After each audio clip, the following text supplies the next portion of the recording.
ఓ ఇదిగో ఇక్కడ చూసారా ఎంత లోతుగా ఉందో. ఒక అంచును తీసుకొని ఇలా చుట్టుకొని ఒంటికి తగిలించుకోవాలి. ఇక నడక మొదలు పెట్టడమే. నిమిషానికోసారి వెనక్కి తిరిగి చూసుకుంటూ ఇది దారి తప్పకుండా ఉందో లేదో చెక్ చేసుకుంటూ అలా ముందుకు వెళ్ళిపోతూ ఉండడమే. ఓకే, ఇక వెళ్దాం రండి. ఈ పద్ధతి సింపుల్, కానీ 100% కరెక్ట్ కానప్పటికీ దిశ తప్పకుండా అడవిలో చురుగ్గా ముందుకు నడవడానికి ఇది పనికొస్తుంది.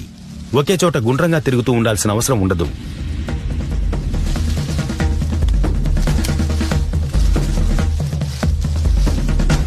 నేను ఒకే దిశలో ముందుకు వెళ్లానంటే త్వరగానే చేరుకుంటాను. కానీ అంతలోనే నా స్పీడ్ కి బ్రేక్ పడింది.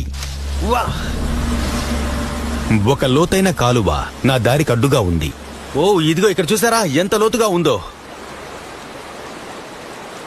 మీకు తెలుసుగా ఇదొక కాలువ. దాదాపు దాటే విధంగానే ఉందనుకోండి, కానీ అక్కడ రాళ్లు బాగా జారుతూ కూడా ఉంటుంది. నేనిప్పుడు ఈ తీగను వాడుకోబోతున్నాను.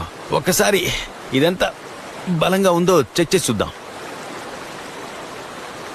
యా, ఇది చాలు. నేను అటువైపుకు వెళ్తున్నాను.